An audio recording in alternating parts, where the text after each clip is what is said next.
ලෝක ඉතිහාසයේ ශ්‍රේෂ්ඨතම ජනාධිපති කෙනෙක් කියලා සැලකෙන කවුද? ඒබ්‍රහම් ලින්කන් කියන ජනාධිපතිවරයා.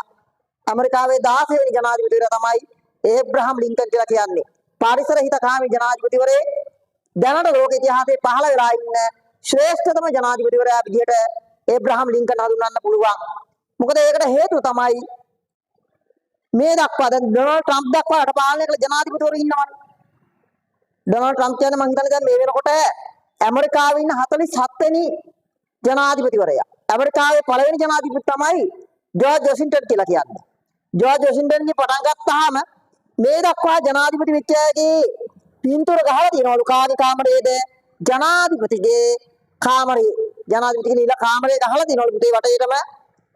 ජෝර්ජ් වොෂින්ටන්ගේ ඉඳලා මේ දක්වා ජනාධිපති වෙච්ච අයගේ පින්තූර.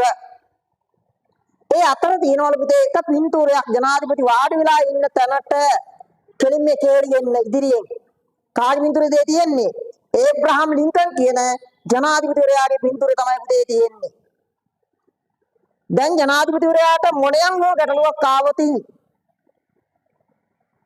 පාලනය හා සම්බන්ධව මොණයන් හෝ දෙයකට අත්සන් කරන්න පෙර ඒබ්‍රහම් ලින්කන්ගේ ෆොටෝ එක දිහා කොට වෙලාවක් බලාගෙන ඉඳලා ලින්කන් අද මේ පුදුවේ වාඩි වෙලා හිටියා නම් මේ ප්‍රශ්නේදී මොන වගේ තීරණයක් ගන්නයිද කියලා කල්පනා කරලා බලලලු අත්සන් කරන්නේ.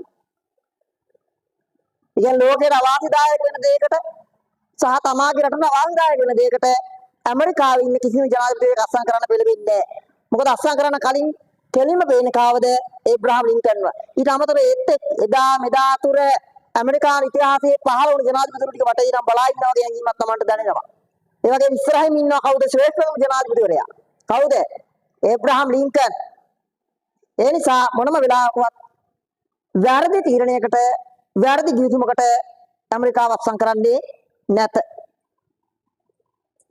පැහැදිලිනේ අන්න ඒකයි ශ්‍රේෂ්ඨත්වය. හරි? මිනිස්සෙක් ශ්‍රේෂ්ඨයි කියන්නේ අන්න ඒකයි. නිකම්ම නෙවෙයි. ඒබ්‍රහම් ලින්කන් කියන ජනාධිපතිවරයාට තිබ්බලු පුතේ මානසික ලෙඩක්. හැබැයි ඒ ලෙඩේ නැති එක කාලෙක විතරයි මේක. නැති කාලෙදී හොඳට වැඩ කළාලු.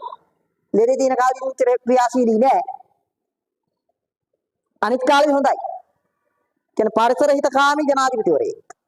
ඇමරිකාවේ 16 වෙනි ජනාධිපතිවරයා ඒබ්‍රහම් ලින්කන් ජනාධිපතිවරයා. දැන් ඩොනල්ඩ් ට්‍රම්ප් වගේ පරිසර හිතකාමී අය නෙවෙයි. ඒගොල්ලෝ කාර්මීකරණයට නැඹුරු අය තමයි ඩොනල්ඩ් ට්‍රම්ප් කියලා කියන්නේ. කාර්මීකරණයට නැඹුරුයි. තේරුණා නේද පුතේ? කාර්මීකරණයට නැඹුරුයි ඩොනල්ඩ් ට්‍රම්ප් වගේ. අපි කියමුකෝ අවසන් වනාන්තරේ ගිනි ගන්නවා නිමන්න සහයෝගය දෙන්න කියලා. ට්‍රම්ප් ඒක ඉච්චර ගණන් ගන්නෑ. හැබැයි ඒබ්‍රහම් ලින්කන් වගේ ජනාධිපතිවරු පරිසර හිතකාමී ජනාධිපතිවරු. ඒ නිසා ඔහු ශ්‍රේෂ්ඨතම ජනාධිපතිවරයා එදා මෙදා තුර ලොව පහළ වුණා. right. ඊළඟ බලන්න පුතාලා